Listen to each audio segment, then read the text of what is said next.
Another shooting rocks Texas this week as we start to realize that there's not been a lot of white supremacy that shows up around this particular election cycle.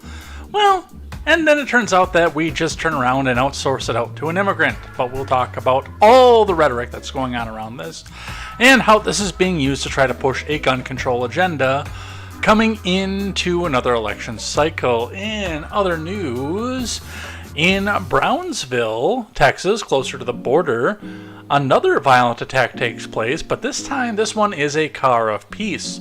So we'll go over some of that, what's happening with that and what's going on with that. A credible threat around Florida prompts Broward County to restrict for the next school year their students to only have a clear backpack for basic virtue signaling points, but we'll talk just a bit about what's happening there and what's going on with that. And the White House bans the New York Post from any Biden event as the Hunter indictment looms. 80 million votes, folks. It is going to be all of this and more. I was the one flying the balloons. I am Jay Edgar, and this is Contemporary.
Yeah, I'm a real professional here and prepared. Man, I need a producer, you guys.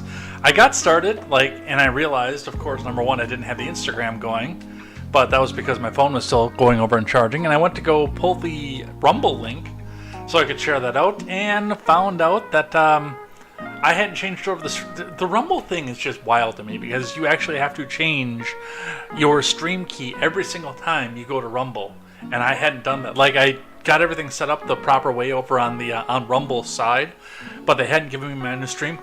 They had given me my new stream key, but I hadn't put it into Restream. So my Rumble stream was dead at the very beginning of everything here. So, and then of course on top of everything else, getting everything set up after 6:02 was when I started getting the stream configuration set up. But we are here. We're going to look at some live chat here at the end of the show tonight. I think that we're going to make it through the 2 hours, but I don't know.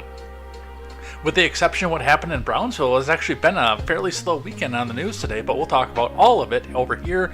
Plus, we've got some debt ceiling stuff going on here, and they're going to go back after the appliances again. Now it's not just stoves. Now they're going to do dishwashers, so we'll be talking about that. We'll be talking about the debt ceiling because that is coming up. The meeting is tomorrow, by the way, so we'll be going over some of that and just a lot of this stuff because I think the crux of what they're going to try to do for 2024 is going to be gun control. And they're going to try to force Republicans into a corner. Because that's the only thing I can see. Because they keep stacking these things on top of one another over and over and over again. And I made an observation the other day when the Allen, Texas thing came out. And I had said that, it's really weird when they do this kind of thing. Because when gun control is in the crosshairs, it is just over and over and over and over and over again. Mass shooting, mass shooting, mass shooting, mass shooting, mass shooting. But it always happens when Democrats have no real means to do anything, when Republicans hold at least one of the levers of government, if not all. Whereas in those brief 2 years that were 2 years too long, when it was House, Senate, and presidency, we saw a couple, not many though. We had the Buffalo one, and then the ones that just disappeared out of the news because they didn't fit the narrative. And Uvalde, I guess, too. So we had those two that were stacked up on top of each other. But after that, it just the argument went silent again. But with that, We're going to get into it. Before we get started, make sure you guys go check out great programming, such as the Daily Ignoramus, The Breakdown with Birkenhoff, the R-rated conservative, who is, by the way, back at his tip-top peak. I watched the R-rated conservative on Saturday night this week because, well, I didn't go out and get hammered like I usually do on a Saturday night, so I went out and watched that. That was a good show. I'm glad to see Primo back up and doing this. KTZed is over on the Rumble side. The RTMP system is weird until you get used to it. I'm mostly used to it. I just completely forgot to do it today. Let's see. Also, speaking of KTZed, go check out Overruled with KTZed. Clown World Chronicles with Papa Palpatine. Go check out Silent Caster if you're more into gaming. Go check out Tweets by Brit if you're more into culture, but she has got something coming down the pipes. If you'd rather have an audio platform version, the No Gimmicks podcast is for you. And if video games and political commentary are your thing, go check out Mr. Behavior. Go check out all that great programming as we aim to bring you a better news experience from the common man for the common man. Stop getting your news from people who wear suits that cost more than your houses. Get your news from people who are just like you. Let's get into it and let's get started. Alright, we're going to start with the Dow, as we always do.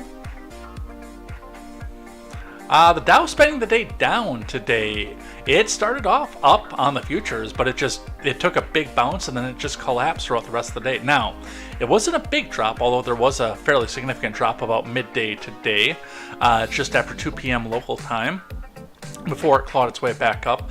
It ended down 55.69 points, or 0.17%. So we are at 33,618.69 points on the Dow. We will see what's happening with that with our CNBC article. Looking in at your Bitcoin. Your Bitcoin is sitting at $27,656 US dollars and 20 US cents. That is down on the day $813 US dollars and 70 US cents, 2.86% on the day. Stretching us back out to the 5-day here, looking back all the way to the 5th, where we tumbled even more with a peak of just about 30,000 over the weekend before dropping back down to 27,656.20. So those of you who bought into Bitcoin did lose over the weekend. I do hope that you'll be able to claw some of this back. I hope that Bitcoin, by the way, the next time we have competent leadership in this country, does rise up, and some of the people who have bought it while it's on sale actually get to come back out and rise up. But of course, that is what the elites fear, is people becoming self-made over something like this. But we will continue to watch this as our short-term indicator of the economy. Our gas prices are dropping again. The quick trip on the east side is at 320. The rest of them staying steady at 330. With a 330 on the west side and another 330 popping up on the west side, but still a couple 340s hanging up in there. So a slight drop. Not a lot of relief, but you're starting to see just a little bit here. We will see if these continue to drop or if they go back up. There are some indicators that are pointing to the fact that they're going to go back up. So watch your gas prices. Your local gas prices may not reflect what we see here, but this is a pattern that we see off of one specific market that we continue to watch. And have continued to watch since the low point during the Trump presidency. All right, let's grab one from CNBC. A lot of ads on this one. Good God. S&P 500 ends Monday a little change as investors look ahead to key inflation reports from Brian Evans and Samantha Subin. The S&P closed near the flat line on Monday as investors looked ahead to pivotal inflation readings, including April's Consumer Price Index report. Broad market index was little change, with a small gain of 0.05% ending the session at 4138.12. The Nasdaq added 0.18, closing at 12,256.92. The Dow slipped 55.69, or 0.17%, to end at 33,618.69. Oh, Mogwai is talking about the gas price. Says we have the Memorial Day holiday coming up. Jack those prices up. 80s Kid says, did you hear about the shooting in Oklahoma? 7 dead. A pedo shot a bunch of kids themselves. No, actually, that I did not get up onto the stack. So I'll probably look into that after the show. I heard something about Oklahoma now that you mentioned it, but I didn't see it in any mainstream or even alt media news. So I overlooked that, but I do remember, now that you said something about Oklahoma, I do remember hearing about that over the weekend. I actually don't do a lot of news over the weekend. I walk away from it because otherwise I would burn out. At first glance, markets appear to be assuming more tepid approach on Monday as they digest everything we learned last week, contemplate emerging tail risks, and prepare for more data later this week. According to Goldman Sachs trading desk, a look beneath the surface reveals a bit more agitation than the first glance might reveal. Traders are awaiting key data that will inform the Federal Reserve's forward path. April CPI report is due on Wednesday, followed by the Producer Price Index on Thursday. Separately, the select bank shares ticked higher to begin the week off. Shares of PacWest gained 3.6% late Friday. The bank announced that it would cut its dividend to just 1 cent per share from 25 cents a share in the prior quarter. Western Alliance shares ended the day up 0.6. Big banks Wells Fargo and JP Morgan Chase also rose because they're the ones who are going to be ready to go back and buy up the assets off of these ones for pennies on the dollar. Investors are debating whether the banking crisis has finally abated. No. According to Oanda senior market analyst Edward Moya, it looks like Wall Street will try to find out if bank stress is nearing the end. Moya said this week won't be as busy as last, but it will still be important. So we will see what happens with the banks, with the stocks, with the markets. Let's look at our layoffs report, and our layoff report today comes from Intel. I'm an AMD guy myself. Intel planning new wave of layoffs, reports say. From Christopher Bjorke. Intel Corporation plans new rounds of layoffs as it deals with a sharp drop in revenue, according to media reports. That's because everyone's going to AMD because Intel kind of sucks. Not gonna lie. Intel declined to comment on the size of any new layoffs, but confirmed its plans. We are focused on identifying cost reductions and efficiency gains through multiple initiatives, including some business and function-specific workforce reductions in areas across the company, Intel said in an emailed statement. These are difficult decisions, but we are committed to treating impacted employees with dignity and respect. Dylan Patel, an analyst with semiconductor research firm Semi-Analysis, tweeted about the cuts on Saturday. He wrote the company was planning to cut about 10% of budget from its data center and client computing groups, potentially resulting in 20% employee reductions. Patel in January broke the news about pay cuts at Intel. So, it may not be completely people out here, but they're going to be... And one of the things to look at with Intel is that they're trying to keep staffed, but with a pay cut. So we'll see what happens with that. Once again, I'm not going to give you advice on how to build your computer because I've only built one in the recent time of computing. But I'm an AMD guy myself. Alright, let's look at what happened in Allen, Texas over the weekend. It's going to be our main news of the day. From the Daily Wire, at least 8 killed by mass shooter at Texas Outlet Mall, from Zach Jewell. Law enforcement responded to reports of an active shooting at Allen Premium Outlets in Texas Saturday afternoon and have confirmed that at least 8 people were killed and another 7 people were injured by a lone gunman. The Collin County Sheriff confirmed that the shooter was dead at the scene and that there were multiple victims, including children, according to WFAA. Texas DPS and the Bureau of ATF joined local authorities on the scene. 9 victims from the ages of 5 to 61 were transported to the hospital, according to the Allen Police Department. Police said the shooter acted alone. At 3:36 p.m. local time, a police officer was responding to a separate call at the outlet mall and heard gunfire. The officer then engaged the shooter and neutralized the suspect before calling for emergency personnel. Live aerial footage from Fox 4 showed numerous law enforcement officials going into the stores. As a line of shoppers walked away from the mall, the footage also appeared to show multiple bodies outside of an H&M store covered by white sheets. F in the chat. Allen Premium Outlets is around 25 miles north of Dallas and is home to over 120 outlet stores.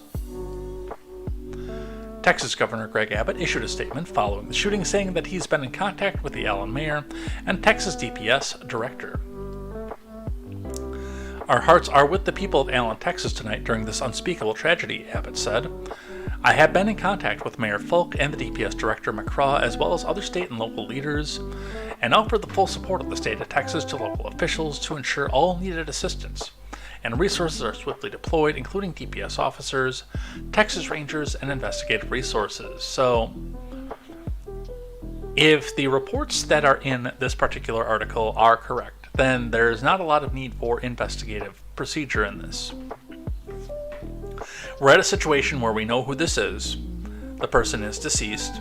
So, we've got him off here. And again, the big question is going to start to be the why. And we may never know what the why is. Now, there have been some speculative articles coming off of this, but realistically, and I made the joke in the announcement tweet, and I made the joke in the title here, that they're going to try to go with the white supremacy route off this because they have had a major lack of white supremacy in recent years.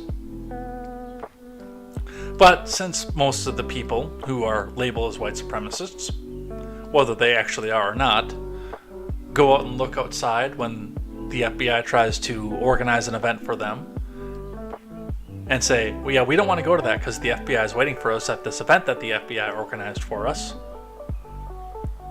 Now they're going to go back and outsource this to an immigrant.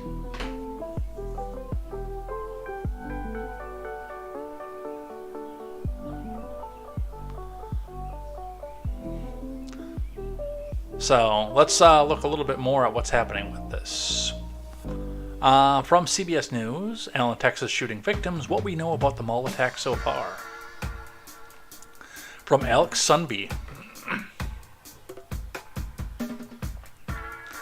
Families and officials are releasing the names of the 8 people killed at the Texas Mall Saturday by a gunman, who authorities identified as Mauricio Garcia.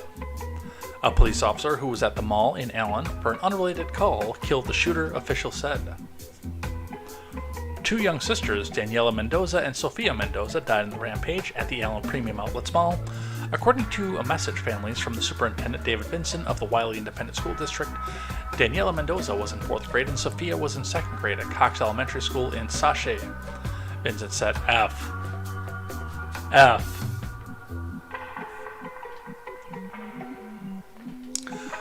Principal Krista Wilson described the girls as rays of sunshine, according to Vinson. Their mother, one of the 7 other people hurt in the shooting, was in critical condition, the superintendent said. A 3-year-old boy, James Cho, and his parents, Cindy and Caillou, were also killed. John Jun, a co-founder of the Dallas-Fort Worth chapter of the Korean American Coalition, confirmed to CBS News. The couple's older son survived the shooting. Christian LaCour was also among the deceased. His father confirmed to CBS News LaCour was working as a security guard at the mall on Saturday, which is, by the way, if Golden Leaf, if you're ever in here, and you do wonder why I worry about you, I consider you a friend, and I know that even without wearing the badge, being in private security is also a dangerous sort, so. Aishwarya Thattikanda, 27, was also among the deceased. A family representative confirmed to CBS she was from India, working at a general contracting business based in Frisco. Our community has just been hit and it hurts, Allen Mayor-elect Bain Brooks said during a vigil on Sunday. Saturday's rampage came just over a week after 5 people, including a 9-year-old boy, were shot and killed in Cleveland, Texas. According to authorities, Francisco Oropeza went into a neighbor's home and opened fire after he was asked to stop shooting his gun late at night while a baby was trying to sleep. I'm kind of interested. There's been talk on Twitter, and thus far, I haven't been able to confirm that it's accurate that Mauricio, the shooter for Allen, Texas, was also an illegal immigrant, Mauricio Garcia. That I cannot confirm. I don't know if that's the case or not.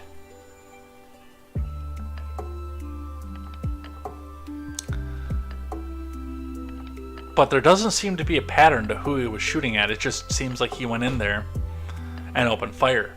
Also, by the way, not talking about the armament, the firearm, which tells me that this was likely not an AR-style rifle shooting. Because remember, they brought that up immediately. Again, we don't know if that was what did the shooting in Cleveland, Texas. But it was the incident that egged everything on, was the fact that this guy was out shooting his AR-15 in the yard while the kids were trying to sleep.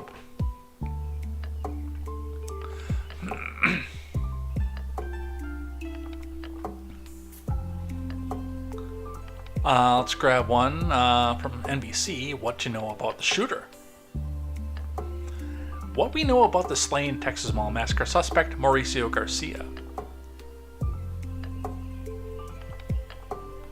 Looks like he was armed with a rifle and a handgun. Authorities say he's a suspected neo-Nazi sympathizer. From Dion J. Hampton, Jonathan Dienst, Ken Delanian, and Corky Simasco. The gunman, who killed at least 8 and wounded half a dozen more at a Dallas area outlet mall, was 33-year-old suspected neo-Nazi sympathizer, 2 senior law enforcement officials said on Sunday. Allen police on Sunday identified the shooter as Mauricio Garcia. Garcia was killed on Saturday by a police officer who happened to be at the Allen Premium Outlets about 25 miles north of Dallas, police said. The gun... Okay, so he was armed with an AR-15 style assault weapon, according to President Joe Biden. Hey, look at that Ruger out there, man. That's an AR-style rifle, man. I don't trust what President Biden has to say. He was wearing a tactical vest and also had a handgun, one of the senior law enforcement officials said. More weapons and ammo were found in his car, the source said. At the time of the massacre, he was wearing a patch on his chest that included the acronym RWDS, according to 2 senior law enforcement officials. Authorities believe the letters stand for Right-Wing Death Squad, a phrase used in far-right online spaces, one of the senior law enforcement officials added. A preliminary review of what is believed to be the shooter's social media accounts reveals hundreds of posts that include racially or ethnically motivated violent extremist rhetoric, including neo-Nazi material, and material espousing white supremacy, in spite of the fact that the white supremacists would have been in favor of unaliving this person as well. The official stressed the investigation is ongoing. The preliminary review found the gunman's social media posts were not liked or shared by other users, which typically tells me that they were manufactured for a narrative.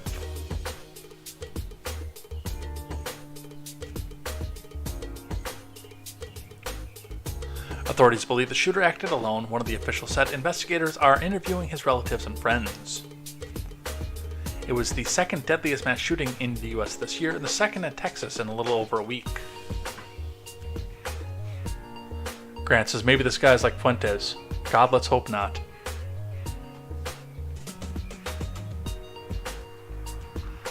A little bit more off to the side here. Friend of the show, Arvolt, tells us Buffalo shooter. We know his name, age, ethnicity, politics, and his full manifesto. Nashville shooter. We may never know the reasons. Fact check true. Allen, Texas shooter. We know his name, age, and he's white, Mexican, supremacist, and mindset. Do you think he did for catboy nationalism? I don't know what catboy nationalism is. I'm both intrigued and horrified. Oh, and the last one on our Volt's list, the Las Vegas shooter. Who? Exactly. Thank you, Arvolt. Why am I not following Arvolt? How did that happen? I like Arvolt. I was following Arvolt. I've been following Arvolt for a long time. I don't know why he wasn't showing up as following there. But we fixed it.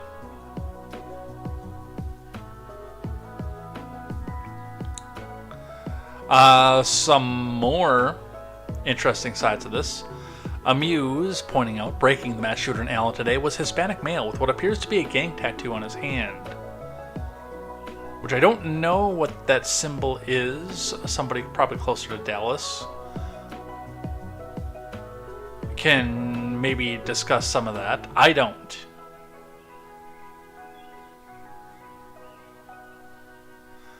There have been a lot of questions about what's happening with this one, too. There are people that say that some of the aftermath photos, which I am not going to share so much as we can, do look like a lot of that was staged, and some of the blood people have said has looked fake. I cannot confirm nor deny any of that. As I said at the top of the show, a lot of the times I just completely walk away from the news on a weekend. So I had somewhat heard about this. Update: the Hispanic Nazi mall killer had a tattoo of the city of Dallas on his hand confirmed.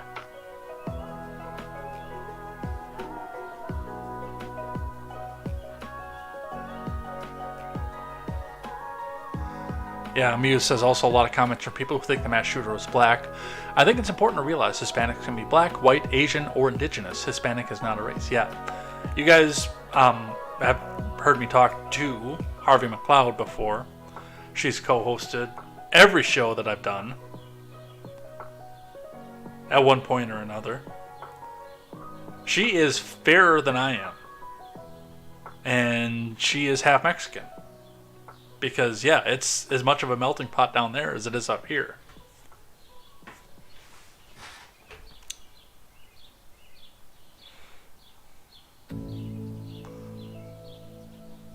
Alright. Some more details on what's happening here from the Daily Wire. Texas mall shooter. Mr. Scott says, looks like a dead guy to me. Texas mall shooter was removed from U.S. military over mental health concerns, according to a report from Ryan Saavedra. The man who shot up a mall in Allen, Texas over the weekend previously served in the U.S. Army, but was removed due to mental health concerns in 2008, according to the FBI. Rolling Stone, the bastion of objectivity, obtained an FBI bulletin on the 33-year-old killer, who officials say killed at least 8 people and shot 7 others at the Allen Premium Outlets, which claimed that the Bureau's review and triage of the subject's social media accounts revealed hundreds of postings and images to include writings with racially or ethnically motivated violent extremist rhetoric, including neo-Nazi materials and materials espousing the supremacy of the white race, of which this gentleman did not belong. The Daily Wire is not naming the suspect due to company policy. The report claimed that the law enforcement believes the shooter was neo-Nazi and incel. However, Texas Republican Governor Greg Abbott cautioned against believing some of the initial reports about the shooter, who is a Latino male who has a dark complexion and black hair. Abbott told Fox News on Monday morning, well, so listen, I know that there are a lot of, let's say, early stories about the shooter out there. What I can tell you from talking to the investigators yesterday is that people should not jump to conclusions. Well, Abbott, make sure that you don't jump to anything. Because there's a lot of conflicting information about him, which, I mean, he's right about that. That is a statement that Greg Abbott can stand by.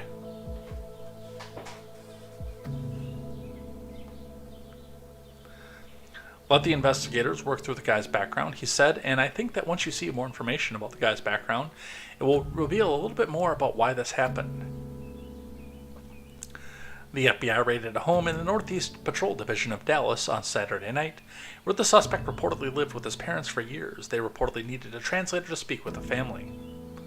Again, not typically someone who is welcome in right-wing circles. The suspect drove a gray Dodge Charger, which he drove to the mall to commit the atrocity, and had reportedly been staying in a motel in recent days. CBS News reporter J.D. Miles reported that he had no serious criminal record and was working as a security guard. At 3:36 p.m. local time, a police officer was responding to a separate call at the outlet mall and heard gunfire. The officer then engaged the shooter and neutralized the suspect before calling for emergency personnel. This is, by the way, a major mystery, I think, to a lot of people. When we look at what's happening with this, and just like Abbott said, all the massively conflicting reports, especially the one that gets me is the fact that, and by the way, I know white supremacists. I don't agree with them on many cases, especially with my lust for Puerto Rican women. I definitely don't agree with them on almost all cases. But one thing that I can tell you right off the bat, is that they typically believe strongly in an English-only situation. English-only country, and most of them believe the Great Replacement theory. Which brings me down to a point and a question of, okay, why is this person espousing these views if they are literally against him? And again, like Abbott said, we don't know where this goes.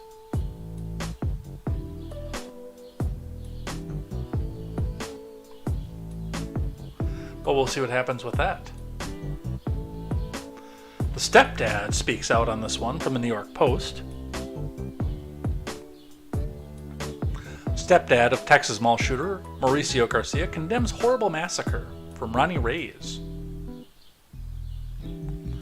The stepdad of Texas mall gunman Mauricio Garcia called the massacre horrible on Monday and promised to work with cops investigating it. Jose Sai Ortuno, a drywall installer in the Dallas area, condemned his stepson's actions at the Allen Premium Outlets on Saturday, when Garcia opened fire on shoppers with a semi-automatic rifle, killing 8 and injuring 7 others. You know how people are feeling about this horrible thing, Ortuno told the Daily Beast, the other bastion of objectivity. Believe me, it's horrible. Yeah, the Daily Beast is not going to let anything like that go to waste. And it's double for us, the stepfather said, apparently referring to bloodshed and Garcia's involvement in death. We want answers too, Ortuno said. Police said they've been in contact with Garcia's parents and known acquaintances as they investigate the motive behind the deadly rampage. Garcia posted a slew of hateful rhetoric online targeting Jews, women, and people of color before the slaughter. Officials are also investigating the gunman's ties to neo-Nazi groups and ideology. Police found a patch on the dead shooter's clothing on his chest with the acronyms RWDS, according to a law enforcement official who spoke to the Associated Press on condition of anonymity. Garcia posted a similar patch on a tactical vest before the shooting, touting it on social media sites popular with extremist groups, where he also shared the post targeting minorities. You know what's weird is the sites don't appear to be named.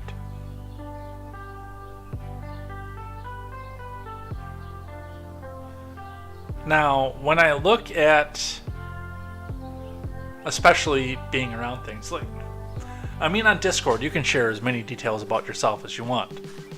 My name, J. Edgar, is on my Discord. It's on my server. It's on my profile, obviously. And it is my spiral globe that goes with my Discord. But I keep thinking to myself, they talk about social media sites that are popular with far-right wingers. And typically those are completely anonymous and anonymized. Which means that could be just about anybody claiming to be Mauricio Garcia as well.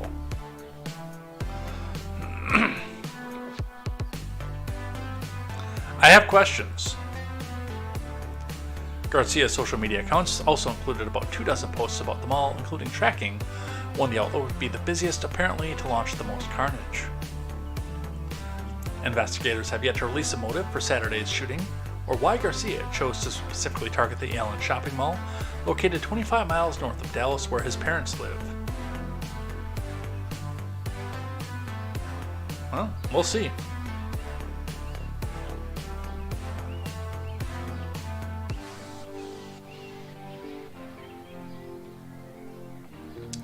NBC, going into this as well, Texas mall shooter ranted against Jews, women, and racial minorities on a parent social media page. From Brandy Zadrozny, Courtney Kube, Ken Delanian, and Eric Ortiz. A social media page appearing to belong to a gunman who killed 8 people at a Dallas area outlet mall shared extremist beliefs with rants against Jews, women, and racial minorities, of which he was one, posted since September, by the way. So, 7 months. As well as posts about struggling with mental health. Garcia maintained a profile on the Russian social media networking platform OK.ru, which I have never heard of, including posts referencing extremist online forums such as 4chan, and content from white nationalists including Fuentes, who is also not white, and anti-Semitic white nationalist provocateur.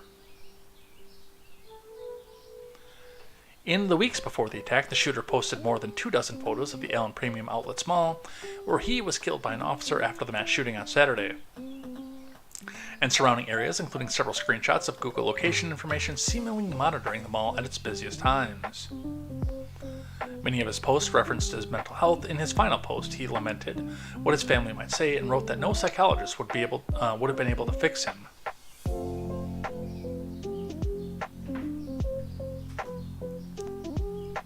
In another post, he made disturbing comments about what makes a mass shooting important, and praised a person who opened fire at a private Christian school in Nashville earlier this year, killing 6, including 3 children, who will never be named by NBC News because it doesn't fit the narrative.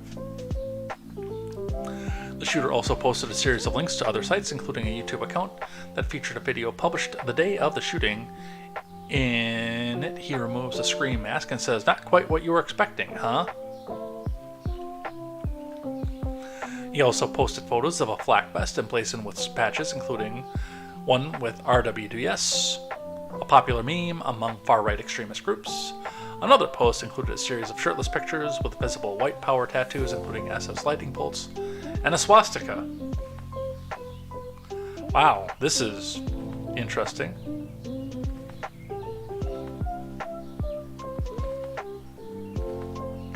So that's what they want you to come back out and take away from this.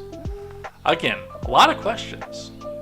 Number one, and really, there are people using a Russian social media in this country? Why? That actually makes 0 sense. But, you know, the Aristophanes tweets out, "The demand for white supremacy outstrips the supply so much that I regret to inform everyone it's being outsourced to Mexicans." With a screenshot from the Wall Street Journal, followed by,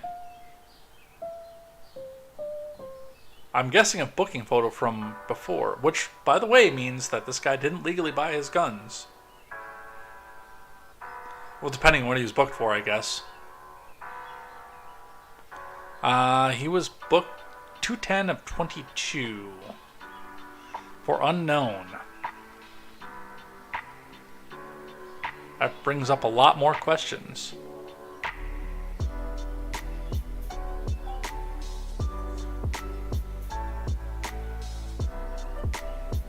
Well, that's where we're at with that. So, I don't know. I look at this, and the obvious questions rise up, obviously, of course. The first thing that we look at is, okay, what is this guy doing? Is some of this fresh? How fresh were the tattoos? Is this something? And again, I have raised questions on all these big shootings, because the big one for me was that the Uvalde suspect and the Buffalo suspect were both in the same Discord server with a known Fed. And these things just keep happening to happen, while there's nothing that anti-gunners in the government can do. Except for come back and complain about the obstruction that they have in the government. 80s Kid says, I should have a t-shirt that says, I have questions. I think everyone else is going to get one too. If I don't know. I looked at getting a merch shop, but I don't know if I've got enough viewership yet to justify it. But yeah, with that in mind, that would be one of the t-shirts that would get put into there, is I have questions.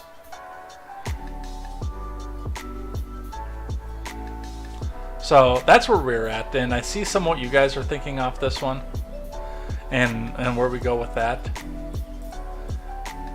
It's bizarre. Everything about this is bizarre. And nothing seems to make sense about any of this. Especially when we look at this booking photo here. Like, this is the kind of guy who would be scared to go to the meeting of the Fuentezites. And it's, again, it's not just the color of his skin, the olive color of his skin, but I mean, you look at the haircut, the beard, the way the chin strap goes, and plus the big diamond earrings here. This is like the opposite of who would be invited to these groups.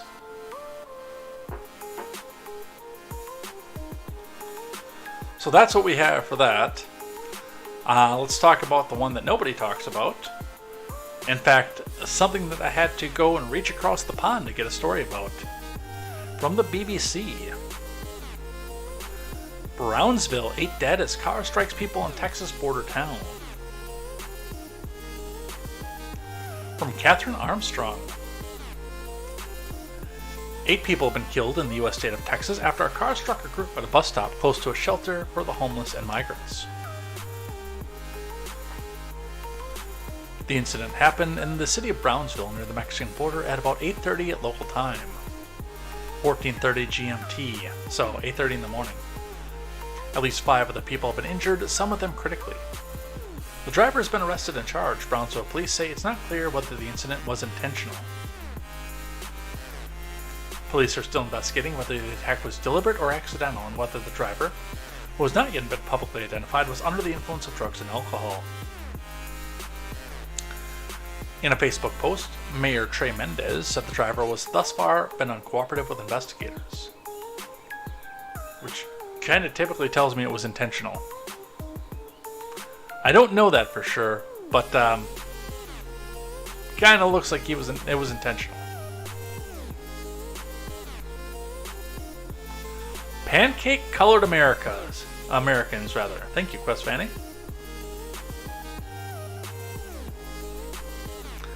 Let's see. A police department spokesman told the New York Times, a former newspaper, that police are also looking into reports that the driver shouted anti-migrant remarks. I'm gonna go on a limb and say this was probably intentional. He spoke to police officers in both English and Spanish, giving various names, and refused to submit to a breathalyzer, the spokesman added. So he was probably drunk, and it was intentional. Video reportedly taken at the scene appears to show the driver being restrained by police and taken to a waiting vehicle in the video, which cannot be independently verified by the BBC. The driver is shirtless and wearing boots colored like the flag of Texas. Local authorities will hold a news conference at 11:30 Eastern Time, or 15:30 on GMT on Monday. The director of the nearby Bishop Enrique San Pedro Ozanam Center, Victor Maldonado, told the BBC's World Services News Hour program that surveillance footage showed an SUV running a red light and approaching the bus stop at speed. The vehicle then hit the curb and flew about 200 feet, hitting those in its path. That's 60 meters for those of you who use communist numbers, by the way.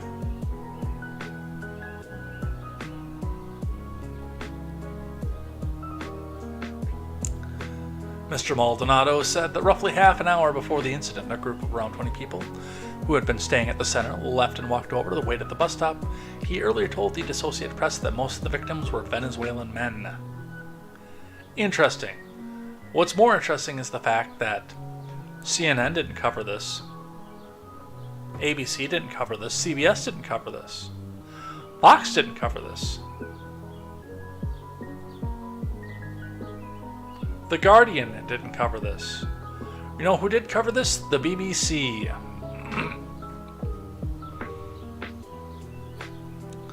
Because nobody else wants to touch this with a 10-foot pole.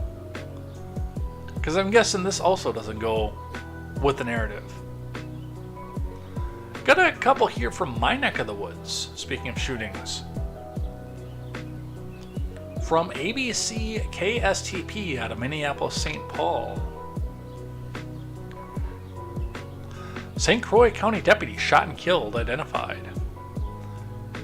From Renee Cooper, Kyle Brown, and Keelat Fitzgerald.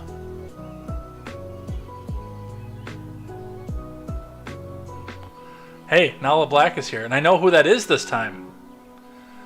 I actually know this. That's not the one that I know. Well, it is somebody that I know, but not the actual Nala Black. I know a woman who her legal name is Nala Black, and I thought the first time that this Nala Black was in here, that's what that was.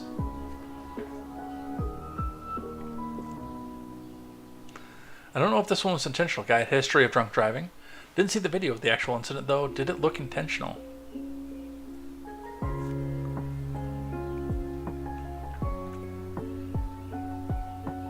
Authorities say a western Wisconsin deputy was shot and killed while responding to a report of a drunk driver in a ditch Saturday night near Glenwood. Around 6:15 p.m., Deputy Katie Lacing responded to the scene near the intersection of Highway 128 and County G. There she encountered a car in a ditch and another vehicle with people who had pulled over to assist. Lysing, 29, asked the driver of the car in the ditch, 34-year-old Jeremiah Johnson, to perform a field sobriety test, but he was evasive, the Wisconsin DOJ said in a news release. Lysing spoke with Johnson for roughly 8 minutes before he pulled out a handgun and shot her. Lysing fired 3 rounds back at him, but they all missed. The Good Samaritans who had pulled over tried to save Lysing's life, but she was pronounced dead at the local hospital, according to the Wisconsin DOJ, which, again, this is not that far from me.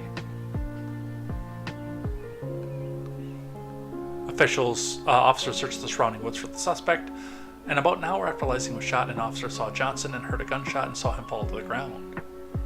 Johnson was found with a handgun next to him, and no officers fired their weapons while searching for him, the DOJ said. So I guess the official narrative is that he unalived himself. Lysing joined the St. Croix Sheriff's Office in 2022 and had previously served 2 years with the Pennington County Sheriff's Office in South Dakota. Around 0200 Sunday, several law enforcement vehicles were seen in a procession heading to the Ramsey County Medical Examiner's Office in St. Paul. Sunday afternoon, another law enforcement procession escorting Lysing's remains back from Minnesota to O'Connell Funeral Home in Baldwin. Dozens of squad cars were waiting for her to arrive, and an American flag was hoisted from a ladder truck in her honor. The mayor of Glenwood, who is also a Wisconsin State Patrol sergeant, told 5 Eyewitness News that he immediately responded to assist on Saturday.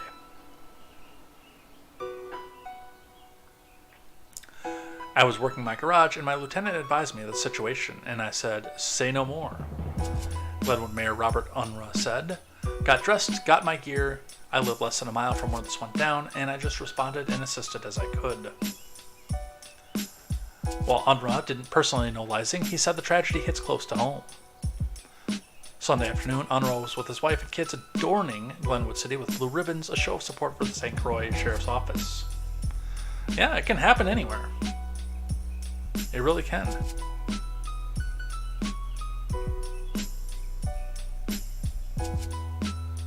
Lysing's body camera recorded the exchange of gunfire.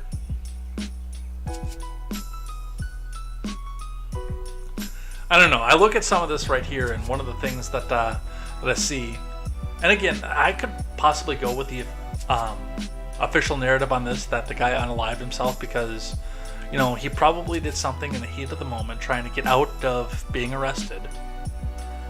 And then after the fact, after he got away, I looked back and realized, look, everybody saw this. People knew who I was. They had my ID.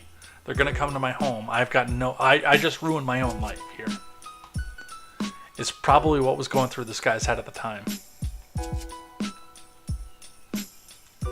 So, from WEAU out of Eau Claire, communities mourn loss of St. Croix County Sheriff's deputy. Communities in St. Croix County are mourning the loss of a first responder killed on the line of duty Saturday. Katie Lysing responded to a call about a possible drunk driver in a ditch at 6:15 p.m. on Saturday, so the sun was still out too. Excuse me. She conducted a sobriety test on the driver just outside the town of Glenwood City. A press release from the Wisconsin Department of Justice said Johnson eventually drew a handgun and shot Lysing. Sunday afternoon, a patrol car sits outside the St. Croix County Government Building, donned in flowers and other tributes. After lowering of flags to half-staff, a procession from the Twin Cities to the O'Connell family funeral home took place. We're here to honor our fallen sister, as you can see with the flag and the members. We're here to honor the passing and bring her home. As first responders, we put our lives on the line, and we do this for our community, said Matt Negendorf with United Fire and Rescue as the Baldwin Station's chief. We work with them almost daily. We're a family. There's a big group of us, and it's happening way too much. Everyone is feeling this. The whole town is in mourning. The whole St. Croix, said Gary Newton with United Fire and Rescue as their district chief. So, and F for this one. And I'm usually not in big support of the cops for going back and enforcing something like a speeding ticket or a taillight out or something else like that. But I look at this, and this is somebody who was, number one, responding to try to get this guy who was in the ditch, number one, to serve and protect. And then number two, she wasn't issuing a pointless ticket. The guy was drunk, a threat to himself and a threat to others. So, we've got a big F for that one. That's for sure.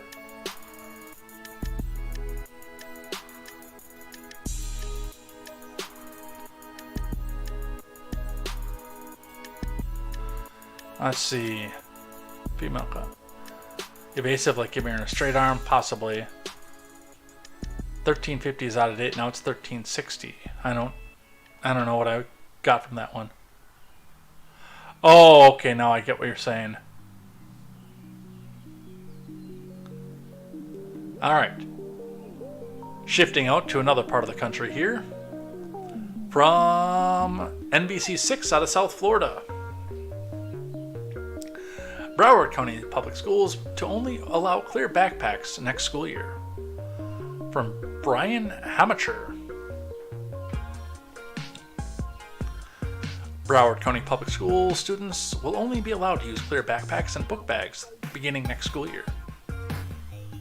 The policy will go into effect on August 21st, the first day of the 2023-2024 school year, district officials announced on Friday. Students in all grades from pre-K to 12th will only be allowed to carry clear backpacks and bags on all school campuses. The new measure does not apply to teachers, staff, volunteers, or visitors. You know, like a former student who was completely overlooked by the FBI in spite of the fact that he was reported to have tortured on animals and have other mental problems. District officials say the extraordinary measure is being done to add an additional layer of security.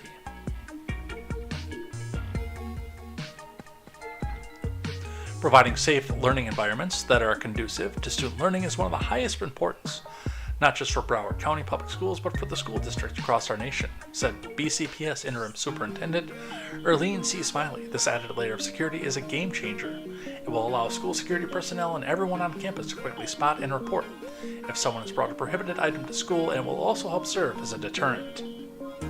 Look, the vast majority of what's going to happen with this, if there is an incident that's coming out here, and this was supposedly brought on because there was a credible threat of somebody wanting to come back up and do a school shooting.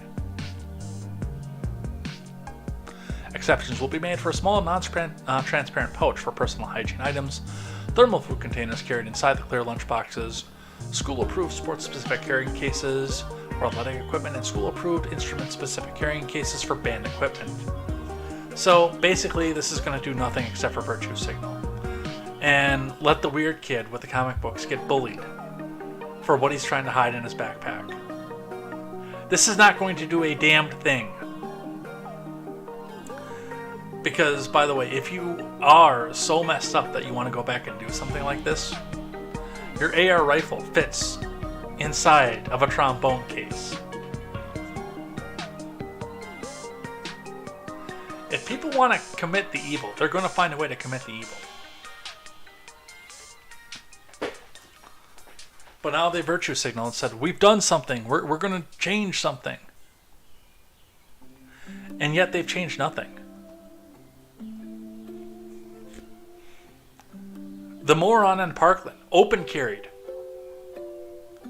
After coming back from off campus, he wasn't in school anymore. I don't remember if he was expelled or what the deal was, but he was out of school, or he'd already graduated, but he was out of school by the time all that happened.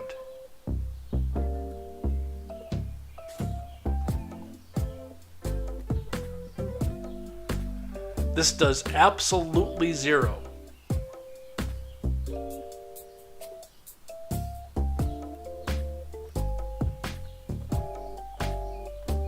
I just want to touch to this New York Post one to see if they have a conversation about the incident that started this.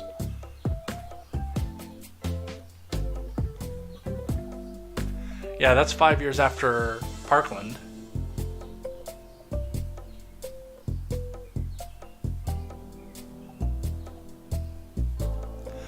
Some students told CBS Miami they're not thrilled with the change.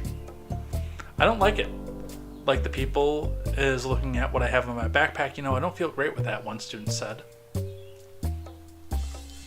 I think it's not fair for the people who are unrelated to any gang stuff and bad things in general, another said. I think it's an invasion of privacy. If they're really going to bring guns and stuff to school, I think that they will find a way to, bring them. And so I don't think the clear backpacks are a good reason. Yeah. And that's the thing, too. Number one. The evil rifle. The evil demonized rifle, the AR-15. That's not going to change anything because, again, that doesn't fit in a backpack. The people who typically use that rifle in close quarters for whatever reason, unless it's for a political motive, just open carry it to where they're going to go back and commit the atrocity. Handguns fit in waistbands.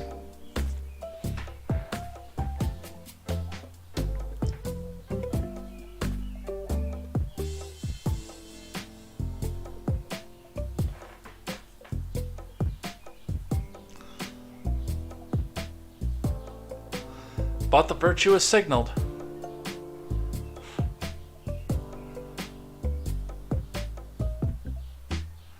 Quest says, how does the blind deer identify? I have no idea. That is a dad joke from a dad. Let's talk about the border surge from the Associated Press. Risk it all. Migration rises ahead of end to asylum rules from Rebecca Santana and Valerie Gonzalez.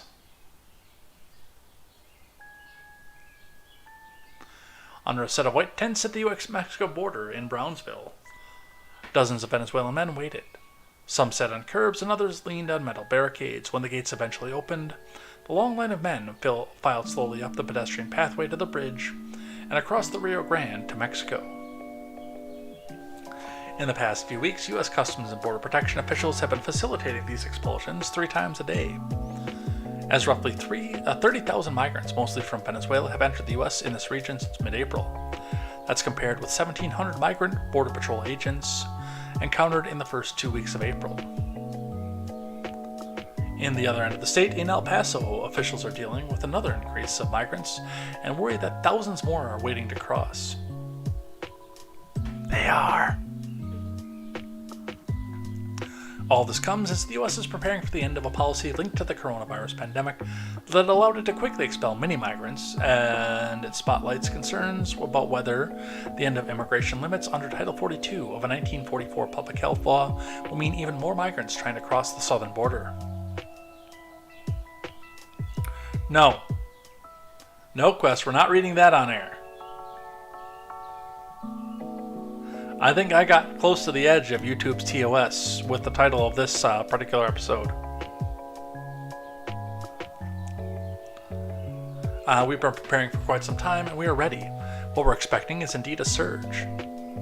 And that's what we're doing, is planning for different levels of a surge. Alejandro Mayorkas said last week during a visit to southern Texas. But he also stressed that the situation at the border is extremely challenging.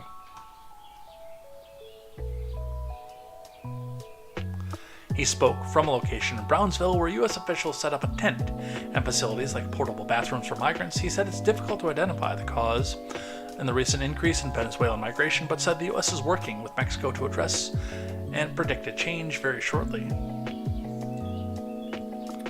Many of those crossings at the border entering through Brownsville, just north of the Mexican border town of Matamoros. The city was rocked by another crisis Sunday when an SUV plowed into people waiting in a bus stop across from the city's migrant shelter. 8 people, mostly men from Venezuela, died. Ricardo Marquez, a 30-year-old Venezuelan man, arrived at the shelter in McAllen after crossing the border with his wife and 5-month-old in Brownsville. They left Venezuela because his daughter needs surgery. I was confronted with the decision to either stay there or risk it all for my daughter, he said. They had crossed the Rio Grande after spending a month in Matamoros trying to get an appointment through an app the U.S. uses to schedule appointments for people without documents to come to the border to seek entry. Officials in Biden's admin have said they've been preparing for well over a year for the end of Title 42. The strategy was hinged on providing more legal pathways for migrants to get into the U.S. without risking the perilous journey to the border. That includes things like setting up centers in foreign countries where migrants can apply to emigrate, as well as a humanitarian parole process already in place with 30,000 slots a month for people from 4 countries to come to the U.S.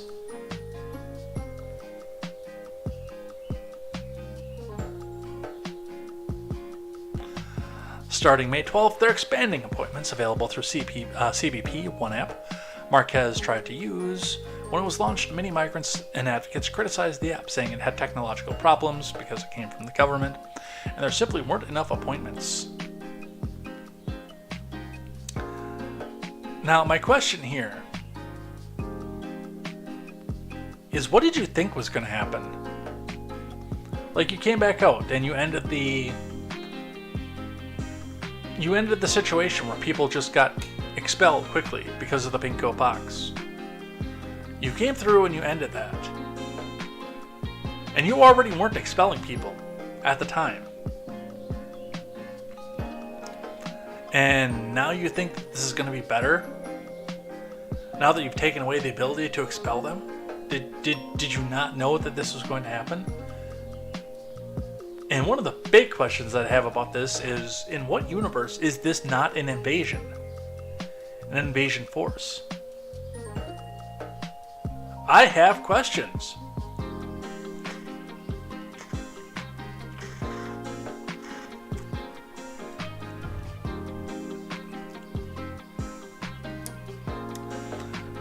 In some of the preparation, U.S. government and Texas surge personnel to Mexico border as Title 42 and looms.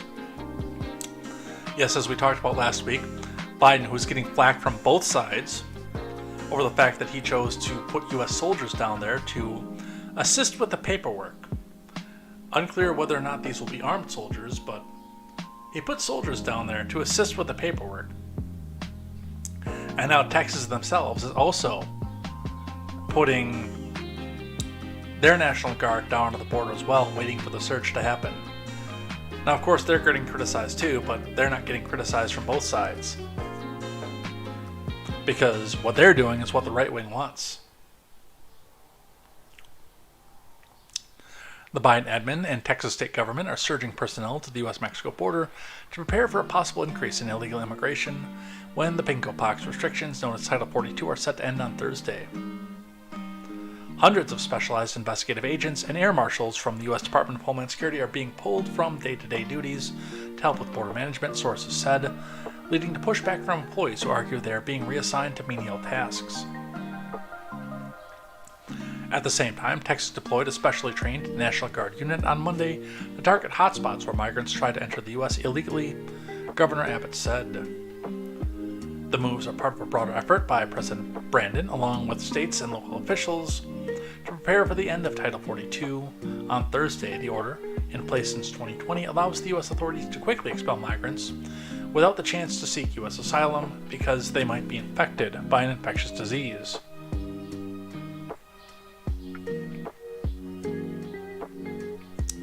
The policy shift is expected to lead to a rise in border arrivals as a result of pent-up demand and the perception among migrants that they will be allowed into the country.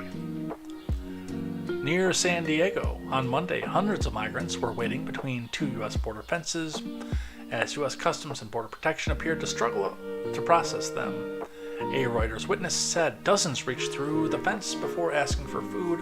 At one point, his volunteers brought peanut butter sandwiches, oranges, and water.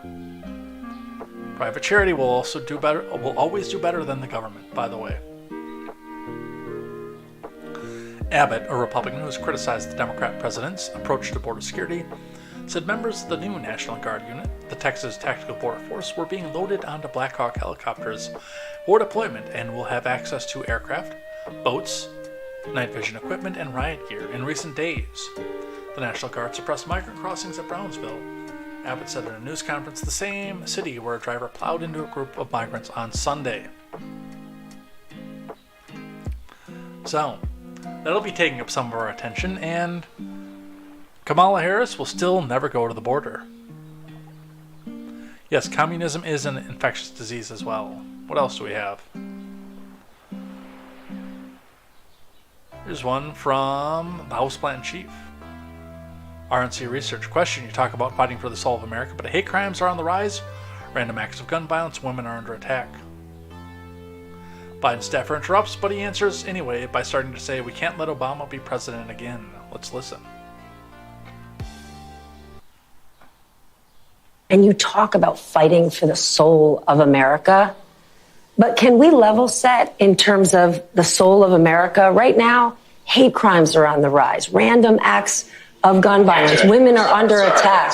Mr. President? I'll do one. The answer is yes, because that's why we cannot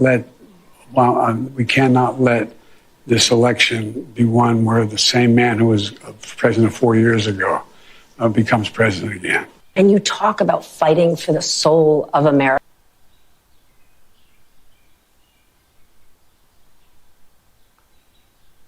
$80 million votes.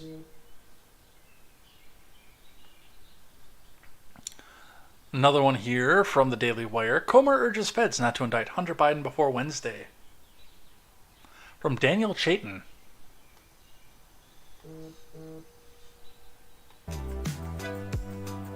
Ooh, new followers. Thank you, new followers, over on Rumble side.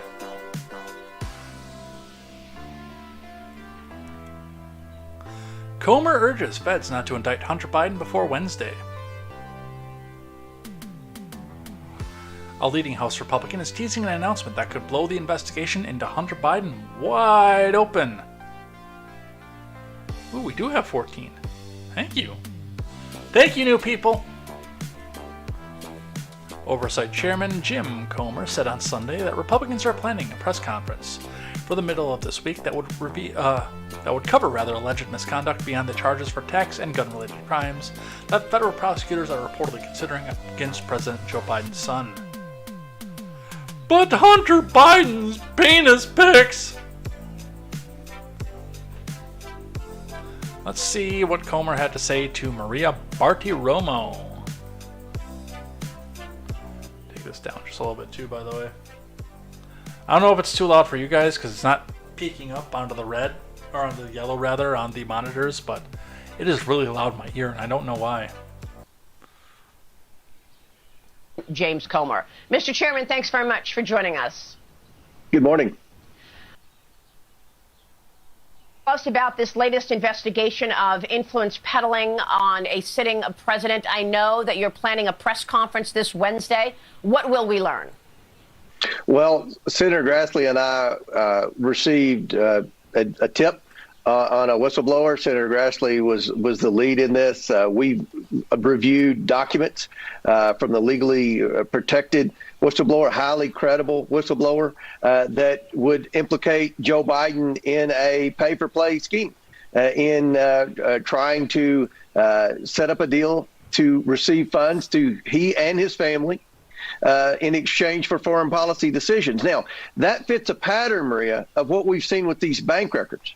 And on Wednesday, we're going to present to the American people all the information that we've received thus far pertaining to bank records.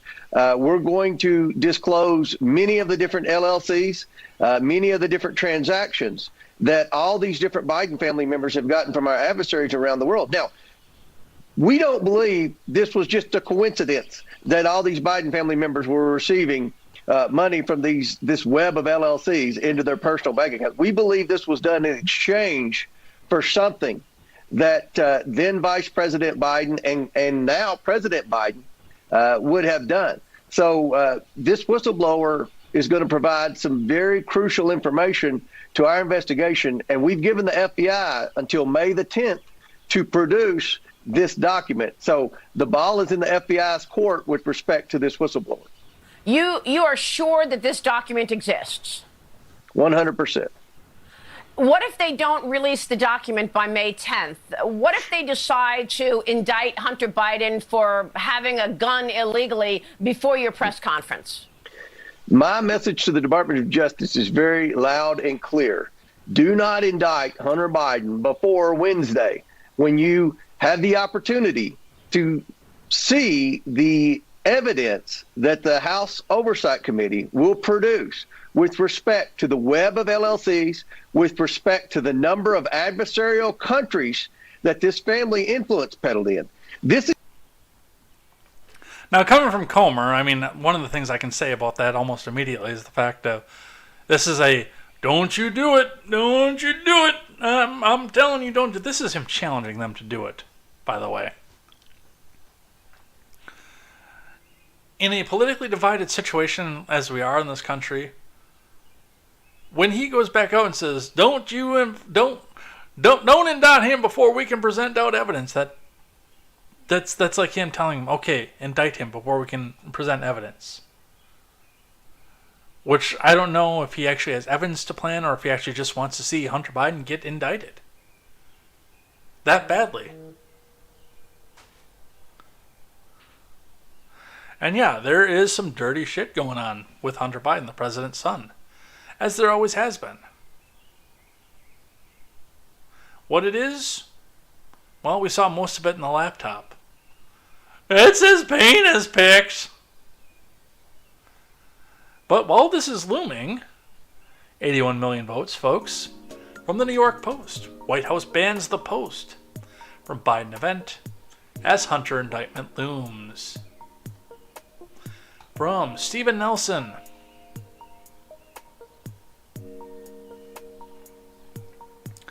The White House press office barred the Post from attending President Biden's only daytime public event Monday, as federal prosecutors near a decision on criminally charging first son Hunter Biden for tax fraud and other crimes.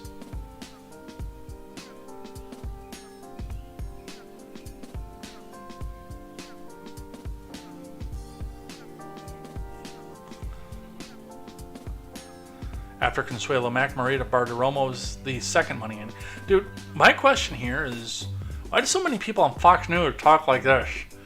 I think in Maria's case it's because she has so much the collagen in her lips and she can't really talk like that, but has anybody ever noticed that other than me? Like, Harris Faulkner is the only person on Fox News who enunciates. And Tucker, but he's not on there anymore.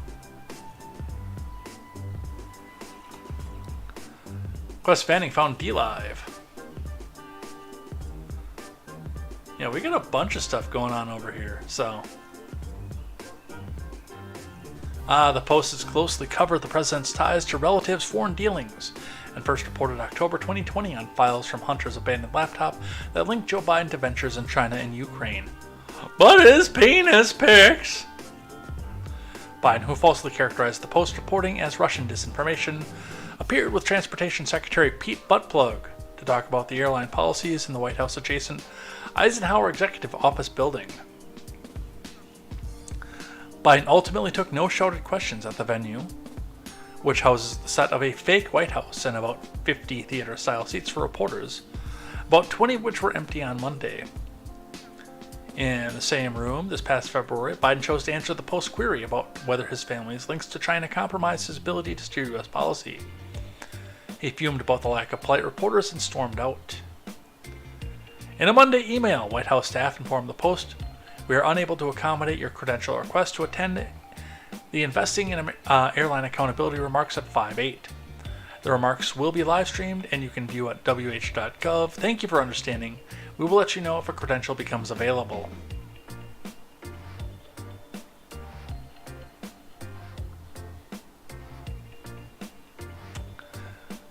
Yeah, that's exactly what happens in free countries. They ban adversarial media from coming in and asking them questions. 80 million votes, folks. The debt ceiling news. Biden and McCarthy aim to break U.S. debt ceiling standoff as default crisis looms. That is tomorrow, by the way, where they're having their sit-down meeting. Biden and the 4 party leaders are coming in to sit in the White House and hash this all out.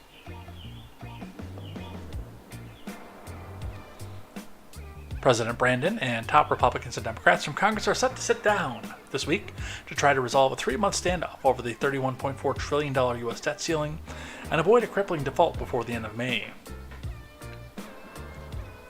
The Democratic president is calling on lawmakers to raise the federal government's self-imposed borrowing limit without conditions. Republican Speaker Kevin McCarthy said his chamber will not approve any detail that does not cut spending to address a growing budget deficit. Biden is due to meet on Tuesday at the White House with McCarthy for the first time since February 1st, with Senate Majority Leader Chuck Schumer and top Senate Republican Mitch McConnell. Top House Democrat Hakeem Jeffries will also join the talks.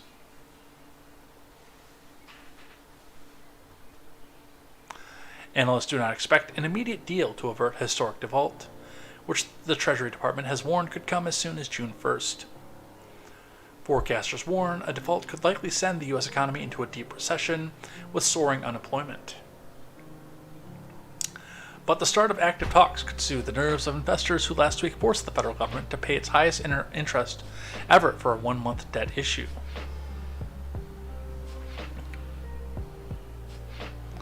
We have a lot of frothy waters right now. We need to calm them. Some of that could be just come from saying we found areas of agreement. We found areas of disagreement. We're going to get back together and work on a solution, Senator Tom Tillis told reporters late last week. Outside observers, including people who have participated in past fiscal negotiations and business lobby groups, have laid out a range of potential compromises largely revolving around extending the debt ceiling past the presidential elections while freezing spending. Legislative standoffs are nothing new in a nation with deep partisan divides, where Republicans hold a thin House of Representatives majority and Biden's Democrats control the Senate by a scant 2 votes. But the stakes of the debt ceiling standoff are far higher than debates about budgeting that have caused partial shutdowns over the federal government 3 times in the past decade. So, well, we'll see. We'll get more from tomorrow, once the meeting is done. And I don't know, if they come back out of this and saying, no deal, we can't find any place to start from, expect the markets to crumble. And as Tom Tillis said, if they can come to some sort of middle ground, that's when you come back and start to expect to see things start to pick up.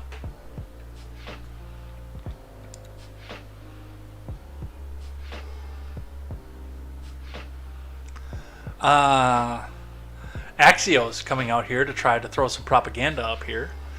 GOP moderates privately panic over debt ceiling deal from Julie Grace Brufke. Some House Republicans are fretting about whether they'd be able to pass a watered-down version of their debt ceiling bill once the terms are negotiated with Senate Democrats and the White House, Axios has learned. House moderates say House Speaker McCarthy and GOP leadership aren't doing enough to tamp down expectations, with the right-wing Freedom Caucus harming the chances for any compromise bill. Several GOP lawmakers believe the clawbacks to unspent COVID funding is the most realistic spending cut to remain in the Senate bill, with one GOP member referring to the House-passed debt ceiling bill as a fairy tale and not real. But there are people who actually think they're going to get the current House bill and even more a year from now, a House Republican told Axios. A Freedom Caucus member disputed that characterization, saying the understanding is there, that you might not get 100% of what the House passed, but we put Kevin in a very good negotiating position.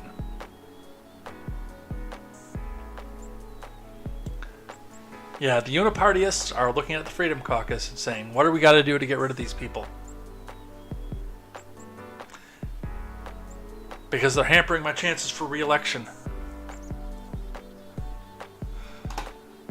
Quest Fanning says, let it all burn.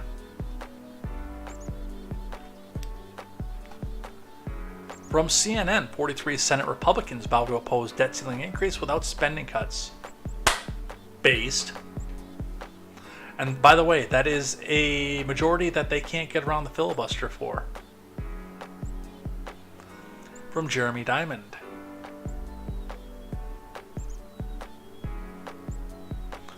All but 6 Senate Republicans on Saturday vowed to oppose raising the debt ceiling without substantive spending and budget reforms, backing up House Speaker McCarthy's position. The group of 43 Republican senators, led by Mike Lee of Utah, said they are united behind the House Republicans Conference in support of spending cuts and structural budget reform as a starting point for negotiations in the debt ceiling. In a letter to Chuck U. Schumer, a New York Democrat, the letter underscores the deep rift in Washington over how to avoid a debt default. Republicans have repeatedly advocated spending cuts tied to the debt ceiling, while the White House has maintained it will not negotiate on the matter.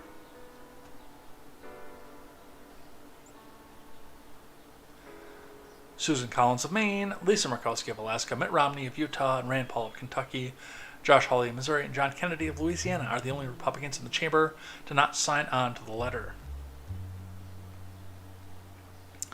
A breach of the U.S. debt ceiling risks sparking an 08-style economic catastrophe, which is coming anyway, by the way, that wipes out millions of jobs and sets America back for generations. Moody's has warned the impact could include a delayed Social Security payments, late paychecks for federal employees and veterans, and a direct hit to American investments. Plus the fact that you won't be able to sell a bond for... I would say you won't be able to sell a bond for a 6% Treasury bond rate. Janet Yellen said the U.S. could default on its debt as soon as June 1st if Congress doesn't act. So, the panic is here and it's coming.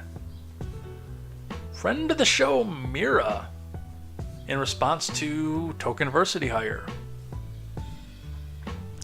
in which Press Secretary TDH attempts to dunk on Republicans by noting that if you buy a car or a home, you're expected to make monthly payments, while glossing over the fact that Biden admin thinks people who take out student loans shouldn't have to repay them. Let's watch. Thank you, Mira.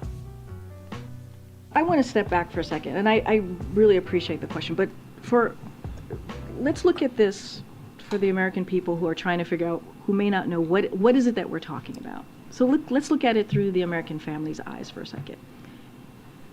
If you buy a car, you are expected to pay the monthly payments.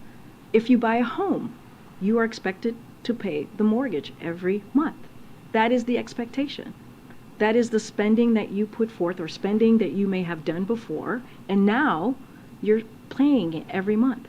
If you do not pay your car payment, if you do not pay your mortgage payment, then your credit is going to be bad. It's going to hurt your credit. So let's look at Congress for a second. This is spending that they've already done. They've already spent. Let's not forget the $2 trillion Trump tax cuts that they were willing and happy to vote for. So we're telling them. Yeah, those needed to come with spending cuts too, and they didn't. I pointed out over the weekend, in some of what little bit I did see, the Democrats support raising the debt ceiling without bringing up Trump or past administration's challenge, because they can't do that. And realistically, if you take out too much car loan or too much house loan, you're expected to pay that back. But once you realize that you can't afford it, you downsize. You cut your spending to make sure that you can afford those. I mean, there are some people who go back out and take a bunch more credit, but for the most part, you either increase your revenue, which is what I did, or you cut your spending, which is what I was doing up until October of last year.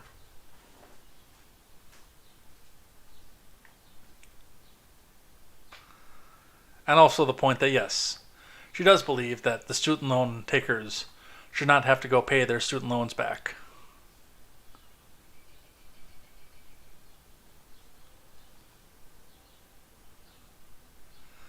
All right, from the Post-Millennial.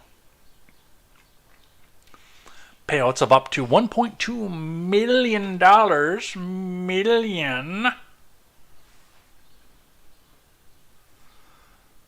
for every black resident approved by California reparations panel.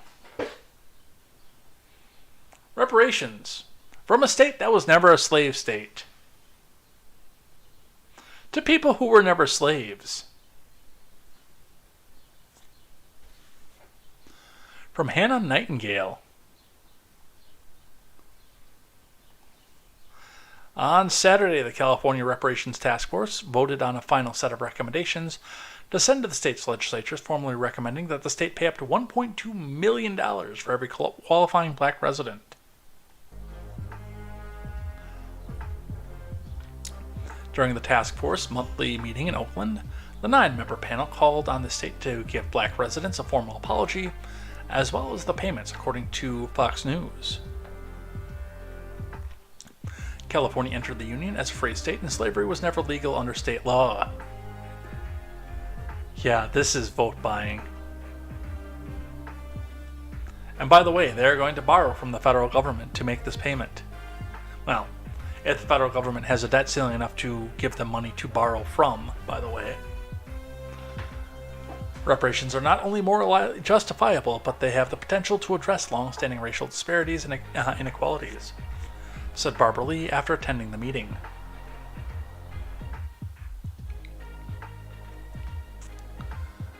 Payments received by black residents would be broken down into types of historical discrimination, with black residents affected by bank redlining, for example, receiving $3,366 for each year they lived in California between the early 30s and the late 70s, adding up to $148,009.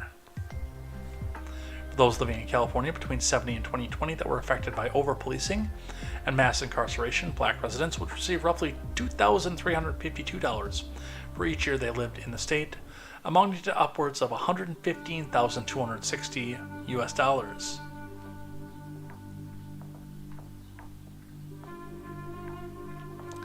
In total, a black Californian around the age of 71 that has lived in the state for their entire life could receive up to $1.2 million.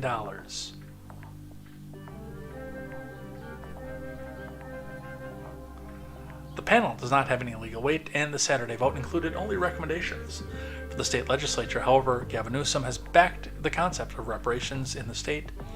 He formed the reparations panel in 2021. How?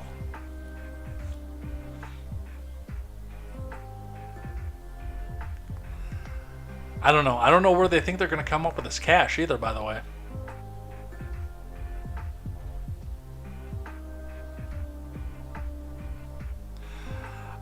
By the way, Mogwai, I asked about that, by the way, because I was like right on the edge when I bought my tan truck, and I was informed that you can't just give the car back, and it won't hurt your credit.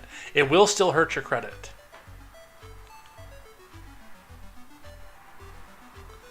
$40 acres and a Volvo. Alright, 2 more, and then we're done for the night, and we'll do live chat. From Fox Business. War on appliances continues as Biden admin releases new rules for dishwashers. From Anders Hagstrom. The Department of Energy proposed a new appliance rule that would cut water and energy use limits for Americans' dishwashers, well below current levels. The proposal would limit dishwashers to using 3.2 gallons of water per cycle, far below the current federal limit of 5 gallons. The rules would also require manufacturers to reduce their products' energy consumptions by nearly 30%. Most dishwashers on the market are already well below the federal standard of 5 gallons, with most using 3.5 per cycle or less. Dishwashers are not the only appliances Biden's DOE has set its sights on, however, as the regulator is also considering crackdowns on washers, dryers, and refrigerators that manufacturers say could reduce performance.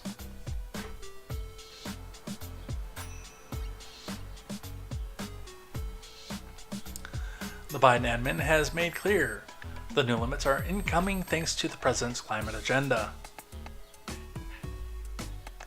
By the way, I love how active you guys are in the chat too. Not only just because I like reading what you guys have to say, which is why we're going to be doing this as soon as we're done with the last New York Post article, but also the more chatter that comes through, the more, especially Twitch uses this as their big benchmark for algorithm. The more chat that pours through, that does include the Restream bot, the more they promote me, the closer they'll put me up to the front page. Which is good. I'd love to be on the front page on Twitch.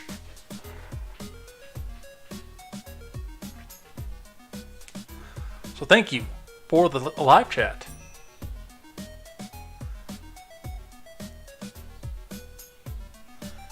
Proposed rules come on the heels of a national reckoning over gas stoves, while top Democrats like Chuck Schumer argued there was nothing to worry about. His own state banned gas stoves last week.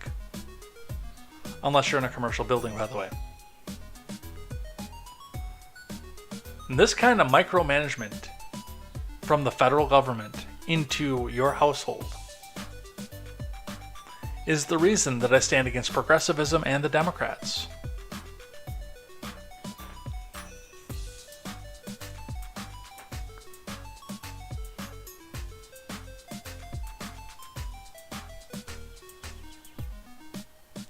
Alright, and the last one, we're going to be talking about the protests. And again, I've mentioned, I've not covered the Jordan Neely case. Because I would like to see what actually comes out of the investigation from it.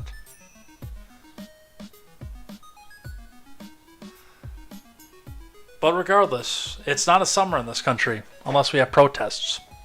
So from the New York Post, protesters jump onto subway tracks and clash with the NYPD over Jordan Neely's death. We're just going to refresh this here so we can look at the video of them doing that. That is not a place that you would ever catch me standing, by the way. No matter how angry I was with the government.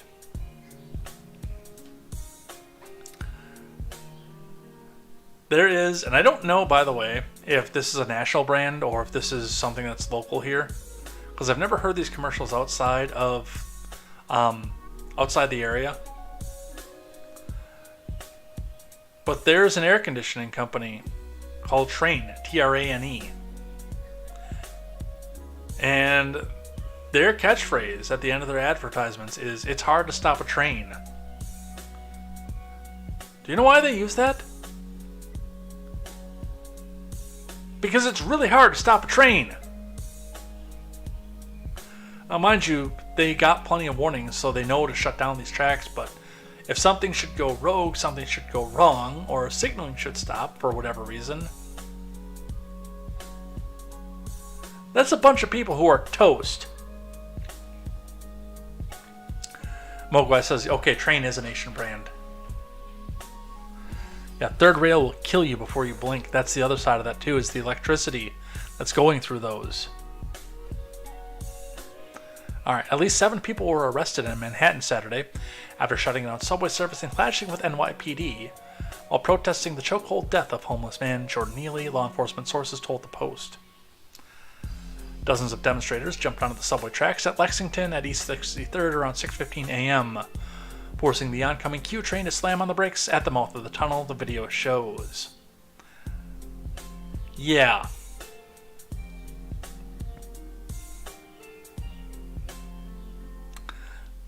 Forcing... I don't even know how big are these trains, like 12 cars? Still. 12 cars at approximately 5,800 pounds apiece. Going at roughly 55 miles an hour.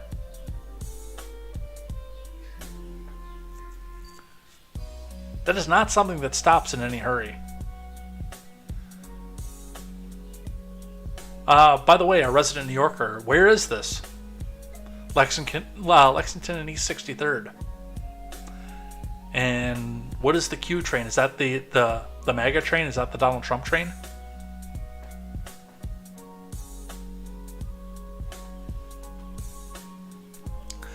No justice, no peace, the protesters chanted, because in spite of the fact that they have the monopolies hold on artists, rappers, singers,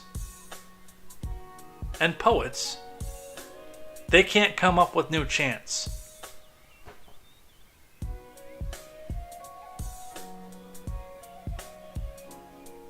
The risky move caused the power to temporarily shut off in the Lenox Hill station, probably to prevent them from getting hit by the aforementioned third rail.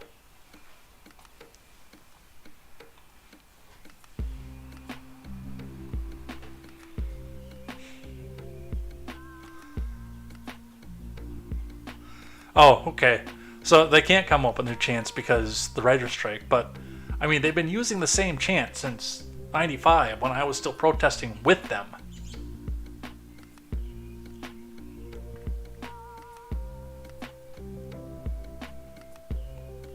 After several minutes, the police were able to get the protesters off the tracks, allowing the train to roll onto the station, but demonstrators were still determined to continue blocking transit service.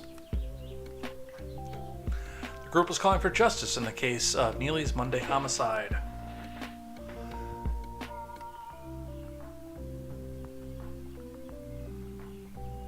Penny, who has since acquired a legal team, who claims she never intended harm to the homeless man. Oh, this is what happened. Has not been charged with the crime despite the medical examiner's ruling that Neely was choked to death. Another video, filmed by journalist Rebecca Brandon, shows several protesters barricading the car's open doorway so that commuters were forced to stay inside.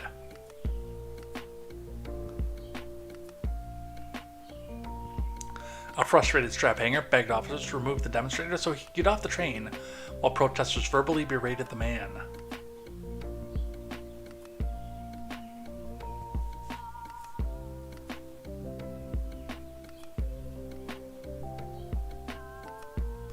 They shouted, "Find another train and you're not getting off this train, sir," at him, while offering him advice for other routes that he could take. Chaos erupted once police began evacuating the station. Well, I wish you all a lot of luck. And all the pissed off New Yorkers, who are already known for being some of the nation's rudest people, right up there with Bostonites, by the way, we're already dealing with them, and you're making them late to get to their little hovel of a job, to barely make it through, to pay $7,500 a month for a tiny 200 square foot apartment.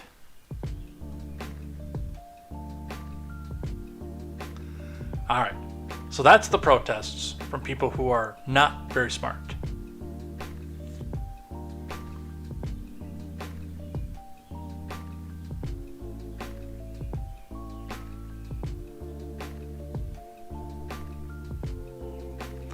This is probably 40 tons each. Are they that heavy? I didn't think that they were that big. 63rd is a newer station, opened in the past 5 years. The B and the Q run behind my house in the open cut subway.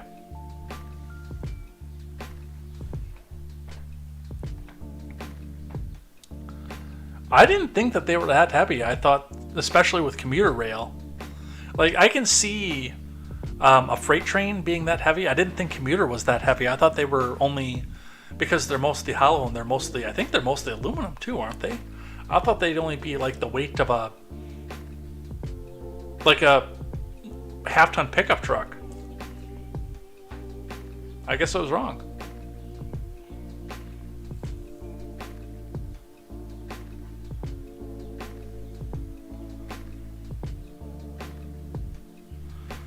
Yeah, Ford Excursion weighs 6,800 pounds, but that's also considered a 1-ton vehicle.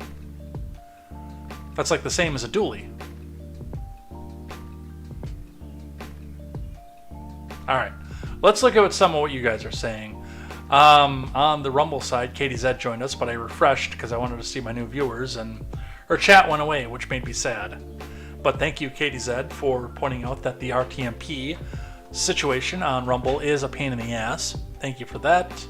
Over on the Instagram side, we had Brittany Lynn join us. No comment, but joined us over there, so thank you for that. On the Odyssey side, no chats. Odyssey is a very dead platform.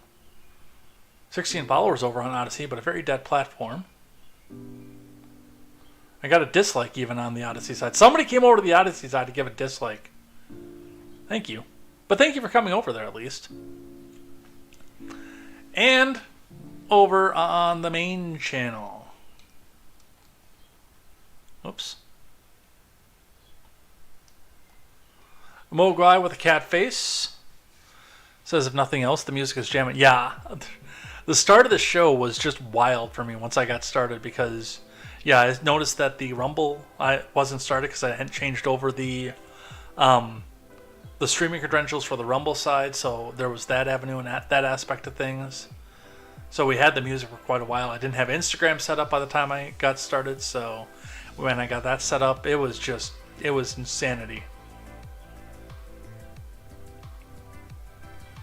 The Mogwai says, assault dodge neons are a real problem.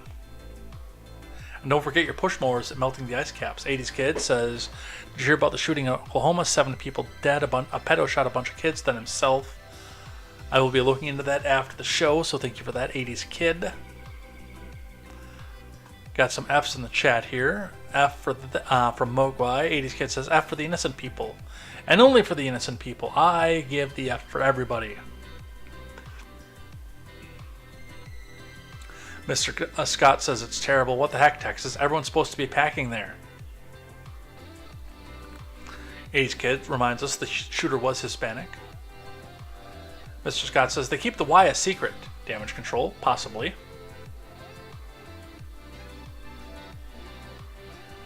I've heard stories about a manifesto that got mailed to the police before Columbine. It still hasn't been released. That was my freshman year of high school, by the way. It was Columbine, 1999. I remember that. Because I started high school in 98.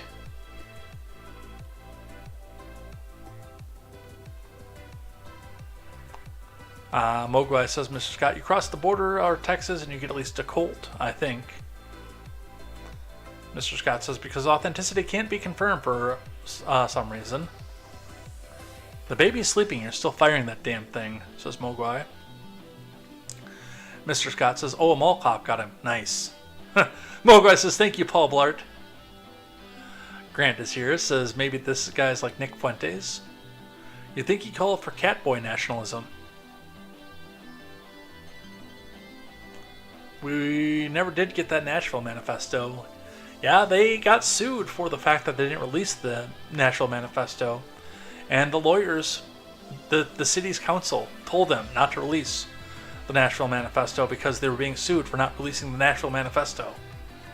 Figure that one out. Mr. Scott says, looks like a dead guy to me. Fair.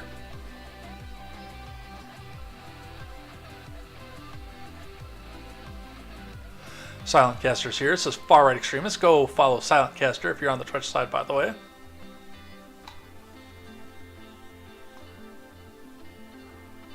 Mr. Scott says, victim of cancel culture, probably a victim of profiteering psychiatrists too. Hope they release a toxicology report. Yeah, but it'll show everything that's legal and prescription, so I don't think they would even put that out, would they?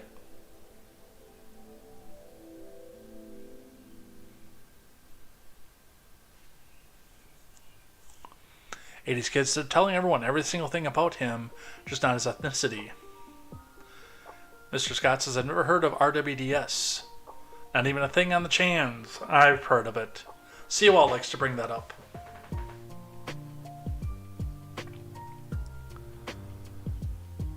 Wow. I did not think that a subway car was that heavy.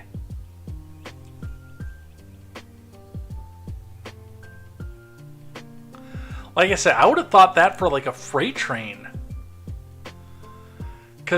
And the reason that I say that too, especially when it's empty, is like a semi. I know I'm skipping way ahead off this one, but I can see the new chat over on the Twitch side because I've got my Twitch monitor up right now.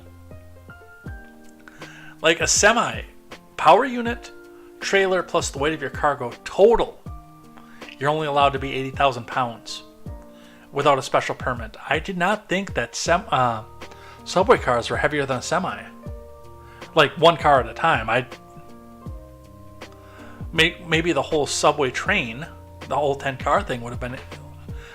That is way more than I thought that was going to weigh. Like, way more.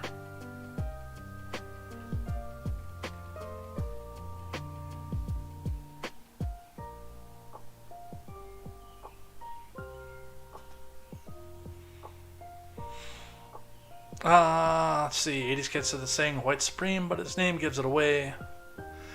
Mr. Scott says the same thing about I did about the Russian social network.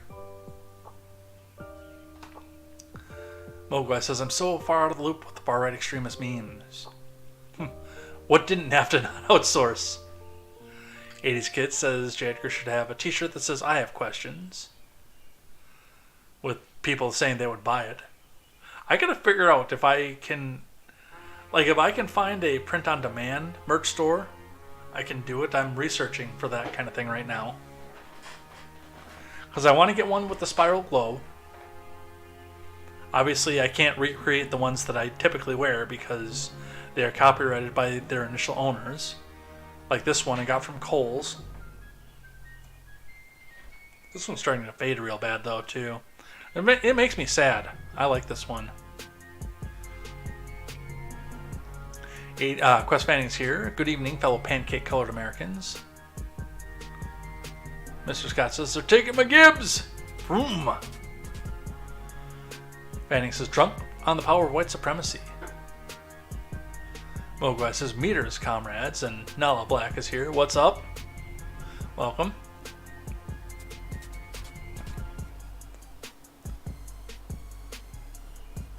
Grant says, I don't know if this one was intentional, guys. History of drunk driving. Didn't see the video of the actual incident, though. Did it look intentional? I didn't see the video of it. It sounds, from the way they described it, as it was intentional. Quest says, it's better to be covered by the BBC than we see it uncovered. I'm not going to say that on YouTube. Quest doesn't like the female cop aspect of it. I already did the 1350 stuff, so we're gonna hold off on that. Quest says, I like drinking and I like driving. Never have more than 2 drinks before driving. It was different for me growing up, like living in the city now, which I hate. I would always be a lot more cautious. Definitely. Like even leaving at midnight when I went to get fish and I had a bunch of drinks afterwards. There were like 12 people just walking along the sidewalk between that bar and home at midnight. So it's something you have to watch a lot more in the city. But like, it was not a huge deal out in the country. I mean, you still had to look out for deer and whatnot, but like you weren't really thinking that you were going to hit a lot of people. I mean, you don't be stupid and go out and get in the car when you're falling down, but I don't know.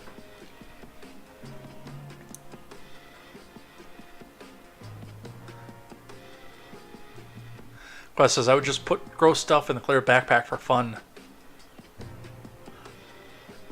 Quest says, El Paso is Spanish for the Paso. Have they gotten an app for hungry American citizens? No, they do not. Border seepage is the new asymmetric warfare. Isn't communism an infectious disease too? Yes, it is. Castor says, but Pfizer developed a safe and effective cure for communism.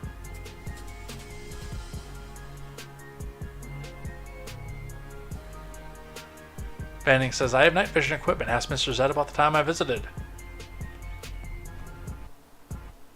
It says, an abomination or an abomination. Nice. Quest says, I'd be commenting on the Rumble side, but I need to verify my email again. Well, I thank the people who followed me over there, so definitely happy about that. And then Fanning slipped over to DLive. Pete Buttplug.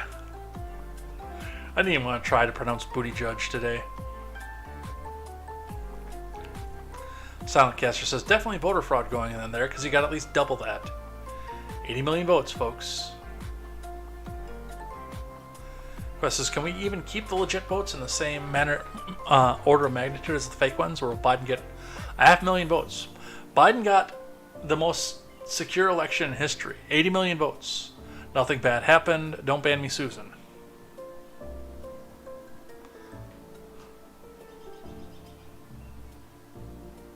Mogwai says, we're united unless Trump says differently. Oof. Talking about the press secretary. God, she's a waste of space. Fair. Yeah, Caster said the same thing Mira did. Notice she didn't say student loans for some strange reason.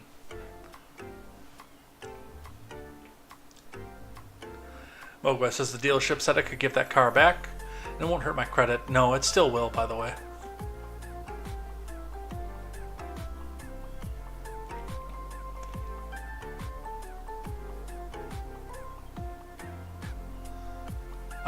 Quest says California became a state in like 1850, not a slave state. Mogwai says, can everyone in California please give me reparations for dealing with the bullshit? Quest says 40 acres in a Volvo. Remember that Chris Rock bit from like 99? That one I don't. I don't know that one, unfortunately. Caster says, Mog has 2 Priuses. He doesn't care. Mogwai says, I don't hate on my Priuses. I care about the environment, but not enough to go electric.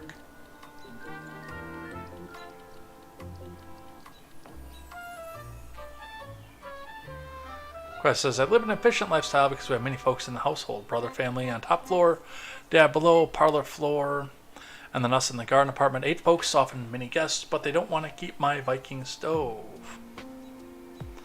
Mogwai says, yeah, Train is a nation brand. I didn't know that. I've only heard their ads around here, so. Quest says, third rail will kill you before you blink. They move 2 feet over and zap. Caster likes trains. Mogwai says, Spider-Man stopped that train in that movie. That, I still think that one was a bit too extreme. I don't think he could have done that. Okay, yeah, and they told me too. There's a writer's strike, so they can't make new chants. I'm still blown away by how heavy a subway car is, by the way.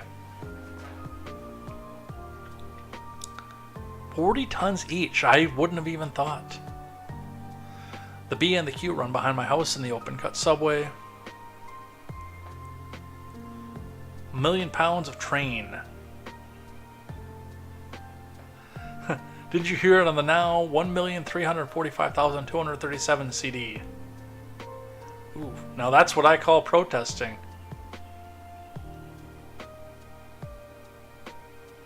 Quest says, they hold a black man prisoner and the cop did nothing. Violation of the 13th Amendment. I had smooth commutes both ways. And a bit more space. Would you drive your car?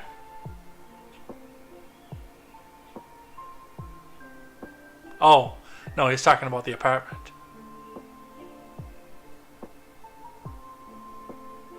Mogwai says, can they get the new subway cars in urine aroma? They don't have to. It'll just start smelling that way, mysteriously. A subway car is 80 feet long. That's insane to me. Again, I would have thought the whole train was 80 feet long. I didn't think one car was.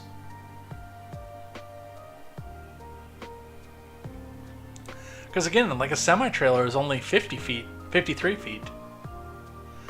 And the wheels are 5 feet tall.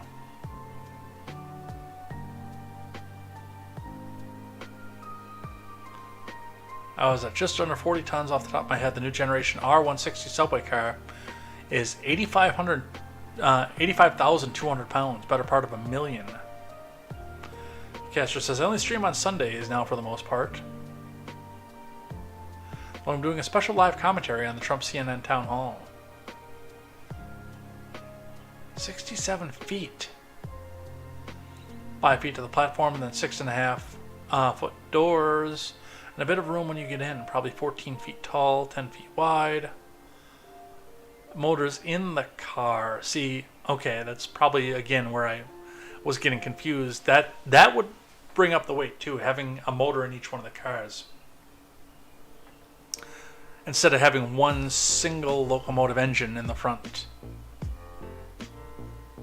Mogwa says, my parents have already voted twice for 2024 for Biden. Castro says, my mom's going to vote at least once a day until the election. And we're done. I am blown away by the size of a subway car. I didn't think that was anywhere close to that big.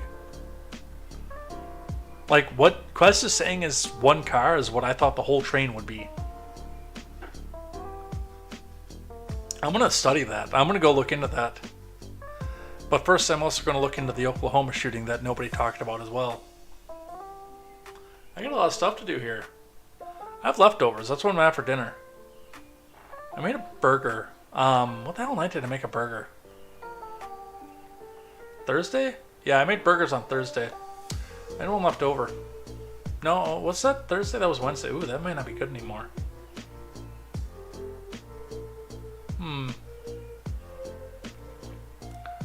Well, luckily I've got stuff that I can take out that I can throw into a pot and cook from frozen.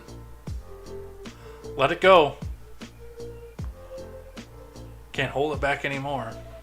Alright, I'm just ranting at this point here. Let's get out of here for the day. Where's the outro music?